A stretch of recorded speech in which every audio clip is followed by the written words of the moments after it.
இயேசு கிறிஸ்துவின் இனிய நாமத்தில் வாழ்த்துக்கள். இந்த நாளிலும் எரேமியா தீர்க்கதரிசியின் புஸ்தகம் 7வது அதிகாரம் முதல் பகுதியை நாம் தியானிக்க போகிறோம். இந்த 7ஆம் அதிகாரத்திலிருந்து 10ஆம் அதிகாரம் வரையிலும் எரேமியா தீர்க்கதரிசி ஆலயத்தினுடைய வாசலிலே நின்று கொண்டு ஆலயத்திற்கு வருகிற ஜனங்களுக்கு கர்த்தருடைய வார்த்தைகளை கூறுவதாக இந்த பகுதிகள் அமைந்துள்ளன.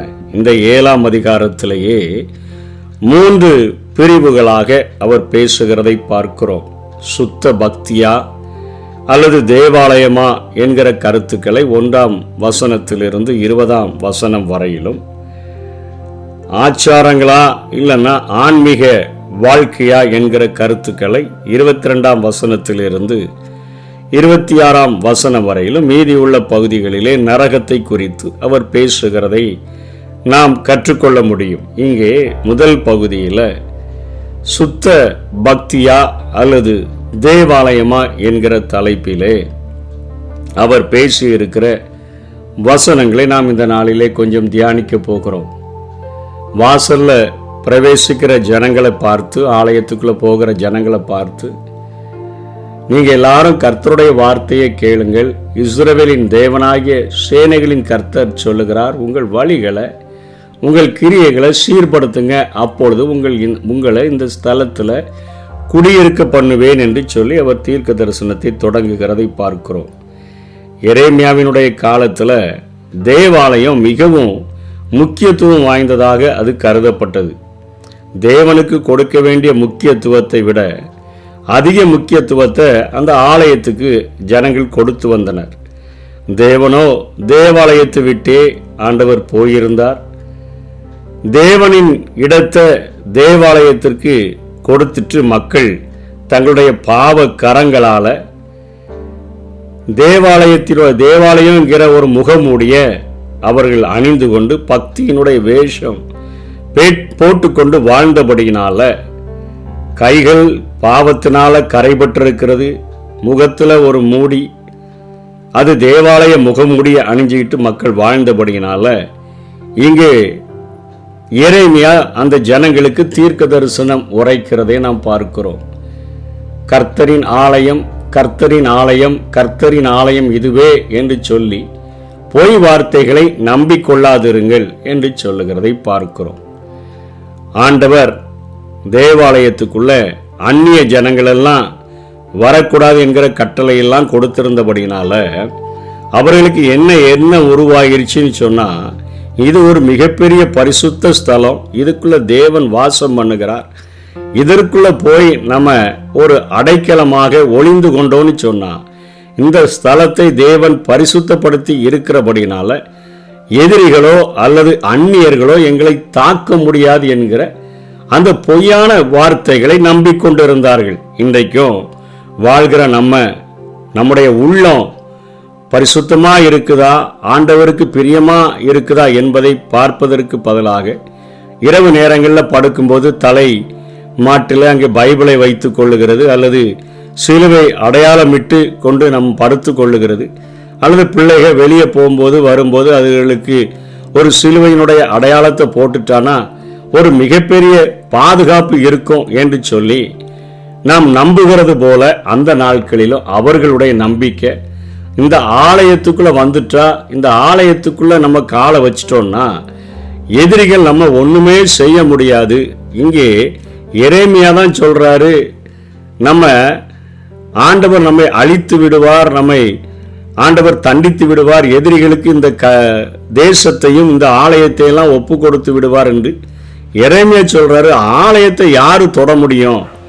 ஆலயம் தேவனால பரிசுத்தப்படுத்தப்பட்டது அல்லவா என்று சொல்லி இன்னைக்கு நம்ம எப்படி வேதத்தை தலையில வச்சுக்கிட்டு படுத்துக்கிட்டோம்னு சொன்னா, சிலுவை அடையாளம் விட்டு கடந்து சென்றோன்னு சொன்னா ஏதோ நமக்கு ஒரு பரிசுத்த ஒரு பாதுகாப்பு இருப்பது போல நினைக்கிறது தான் அந்த நாட்கள் அவர்கள் நினைத்து கொண்டிருந்தபடினால பொய் வார்த்தைகளை நீங்க நம்பாதீங்க அப்படின்னு சொல்லி எரேமியா சொல்றார். நீங்கள் உங்கள் வழிகளையும் உங்கள் கிரியைகளையும் நீங்க நன்றாய் சீர்படுத்தி நீங்கள் மனுஷனுக்கும் உள்ள வழக்க நியாயமாய் நீங்க தீர்த்து விடுங்க, பரதேசி, திக்கற்றவன், விதவைகள், ஒடுக்காமல், குற்றமில்லாத இரத்தத்தை நீங்க இந்த ஸ்தலத்தில் சிந்தாமல் உங்களுக்கு கேடு உண்டாக அந்நிய தேவர்களை பின்பற்றாமலும் இருப்பீர்களாகில் என்று அவர் சொல்லுகிறதை பார்க்கிறோம். ஒரு சுத்த ஒரு பக்தியை குறித்து அவர் பேசுகிறார். அதாவது யாக்கோபு 1:27 திக்கற்ற பிள்ளைகளும் விதவைகளும் படுகிற உபத்திரவத்திலே அவர்களை விசாரிக்கிறதும் உலகத்தால் கரைபடாதபடிக்கு தன்னை காத்து கொள்ளுகிறதுமே பிதாவாகிய தேவனுக்கு முன்பாக மாசில்லாத சுத்தமான பக்தியாய் இருக்கிறது என்று சொல்லி இயேசுவினுடைய உடன் பிறந்த சகோதரனாகிய யாக்கோபு அங்கு எழுதி இருக்கிறதை பார்க்கிறோம்.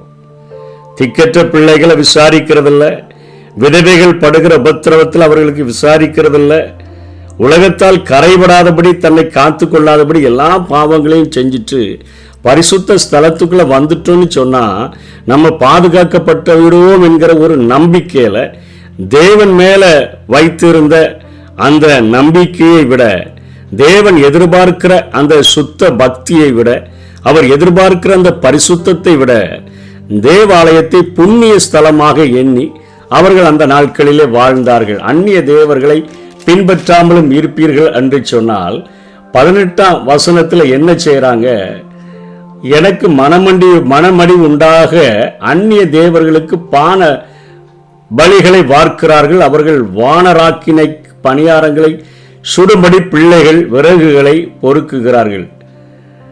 வானராக்கினி அப்படின்னு சொல்லப்படுகிற காரியம் அது வானத்தினுடைய ராணி என்று சொல்லி ஒரு பெண் தெய்வத்தை அங்கே மெசொப்பொத்தேமியாவில் இருக்கக்கூடிய ஜனங்கள் பாபிலோனியர்கள் கைப்பற்றின அந்த பின்பற்றின பெண் தெய்வங்களுக்கு பிள்ளைகள் போய் பணியாரம் சுடுறதுக்கு விறகு பொறுக்கிறாங்க, பிதாக்கள் நெருப்பூட்டுறாங்க.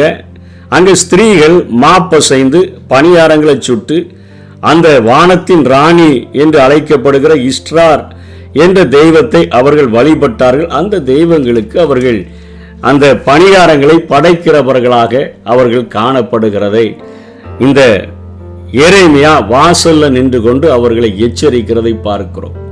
உங்களுடைய கிரியைகளை உங்க வழிகளெல்லாம் சீர்படுத்துங்கன்னு சொல்லுத 9 நீங்க திருடி, கொலை செய்து, பச்சாரம் பண்ணி, பொய்யானையிட்டு, பாகாலுக்கு தூபம் காட்டி, நீங்கள் அறியாத அந்நிய தேவர்களை இவைகளையெல்லாம் பின்பற்றிட்டு பிற்பாடு வந்து என் நாமம் தரிக்கப்பட்ட இந்த ஆலயத்தில் எனக்கு முன்பாக நின்று இந்த அருவருப்புகளை எல்லாம் செய்வதற்கு விடுதலை பெற்றிருக்கிறோம் என்று சொல்லுவீர்களோ என்று கேட்கிறார். என்னன்னா, அவங்க இப்படிப்பட்ட ஒரு பலிகளை செலுத்திட்டோன்னா நமக்கு கொடுக்கப்பட்ட அந்த காரியங்களின்படி தேவாலயத்தில் வந்து நம்ம ஆராதனைகளில் கலந்து கொண்டோன்னு சொன்னா நமக்கு பாவ மன்னிப்புக்கென்று ஆண்டவர் ஏற்படுத்தி இருக்கிற இந்த பலிகளை நம்ம திரும்ப திரும்ப செய்து தப்பித்து கொள்ளலாம் என்கிற ஒரு எண்ணமுடையவர்களாக காணப்பட்டார்கள்.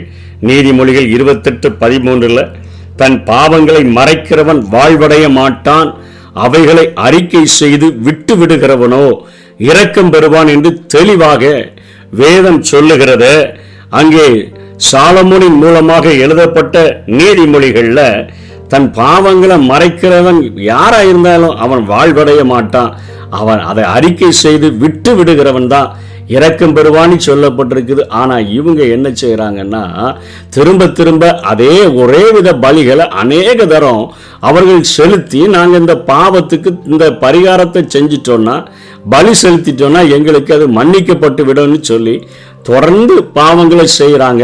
அது எப்படி செய்யறாங்கன்னா, என் நாமம் தரிக்கப்பட்ட இந்த ஆலயம் உங்கள் பார்வைக்கு கல்லர் குகையாயிற்றோ அப்படின்னு சொன்னா தாங்கள் ஒளித்து கொள்ள ஒரு குகையை பயன்படுத்தி அங்கிருந்து கொண்டு தங்களின் அடுத்த குற்றத்தை கள்ளர்கள் திட்டமிடுவார்கள்.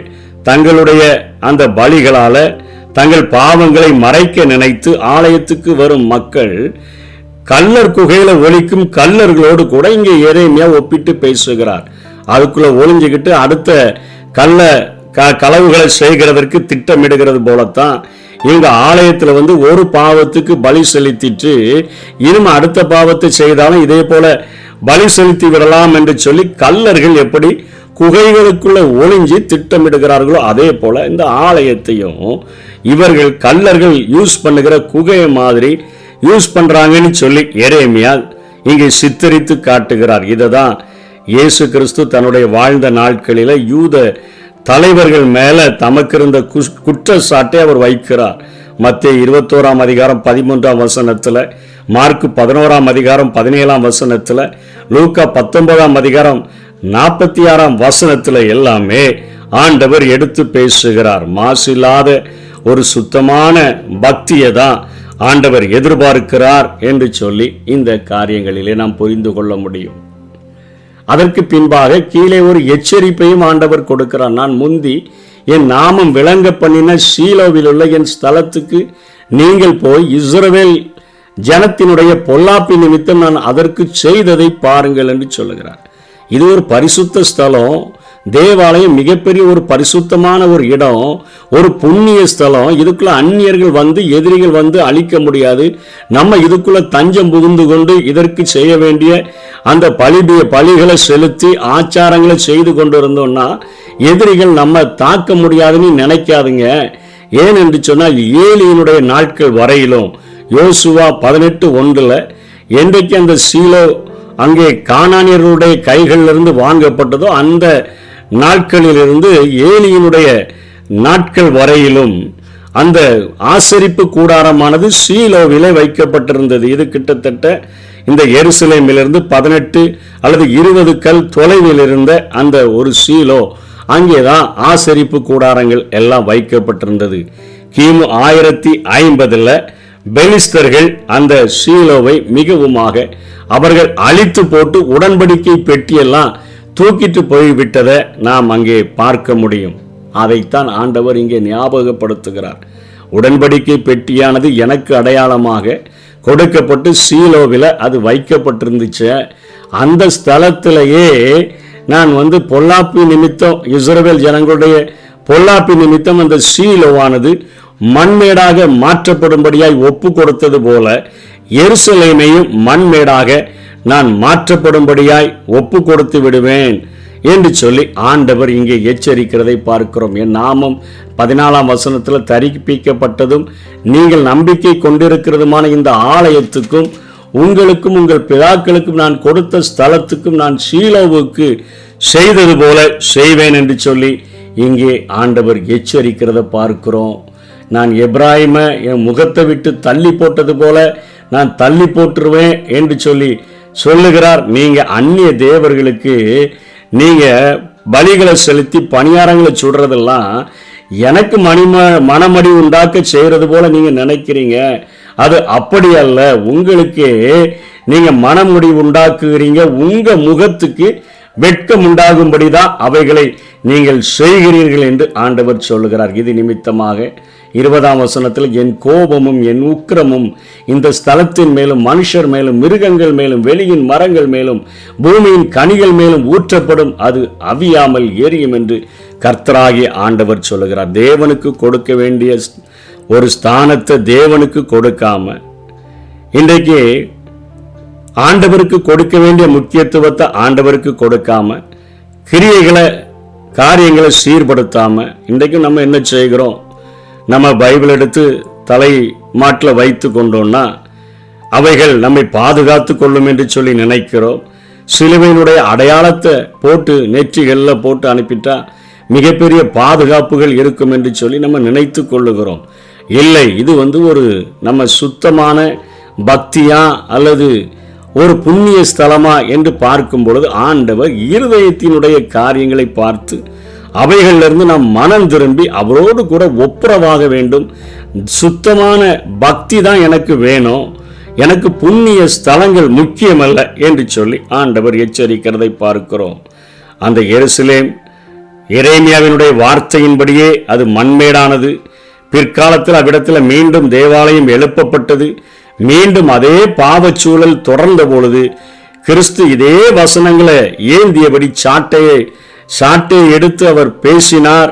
அதற்கு பின்பாக மனம் திரும்பாத அந்த ஜனங்களின் நிமித்தமாக கிபி 70 மீண்டும் தேவாலயமானது மண்மேடானதை பார்க்கிறோம். ஆகவே நம்முடைய வாழ்க்கையில பரிசுத்த ஸ்தலம் இது என்று சொல்லி நம்ம அதற்கு முக்கியத்துவம் கொடுத்து இதற்குள்ள ஒளிந்து கொண்டோம்னா, வேதத்தை கைகளில் வச்சுக்கிட்டோன்னு சொன்னா, அல்லது சிலுவை அடையாளத்தை போட்டுட்டோன்னு சொன்னா, அல்லது தவறான கொள்கையின்படி நம்ம ஆலயத்திலலாம் கரெக்டாக போய் கலந்து கொண்டு வந்துட்டோம்னா நம்முடைய கிரியைகள் எப்படி இருந்தாலும் பாவ கரைகளால் கைகள் இருந்தாலும் தேவாலயம் என்கிற ஒரு முகமூடியை போட்டு நம்ம வாழ்ந்தோன்னு சொன்னால், பக்தி என்கிற ஒரு முகமூடியை போட்டு வாழ்ந்தோன்னு சொன்னால் தப்பிடலான்னு சொல்லி நினைக்கிறோம். இல்லை, ஆண்டவர் அன்றைக்கு சீலோவை அழித்தது போல எருசலேமையும் அழித்தார். அது நமக்கு திருஷ்டாந்தங்களாக எழுதப்பட்டிருக்கிறது. தேவாலயத்தை விட தேவனே உயர்ந்தவர். அந்த சுத்தமான பக்தி உலகத்தால கரைபடாதபடி நம்மை காத்து கொள்ளுகிறதும், திக்கற்ற பிள்ளைகளும் விதவைகளும் படுகிற உபத்திரவத்தில் அவர்களை விசாரிக்கிறதுமே அது ஆண்டவருக்கு ஒரு பிரியமுள்ள சுத்தமான பக்தியாக இருக்குது. அதை கடைபிடிப்போம். ஆண்டவருடைய கோபாக்கினைக்கு தப்பித்துக் கொள்ளுவோம். கர்த்தர் தாமே நம்மை ஆசீர்வதிப்பாராக. ஆமென்.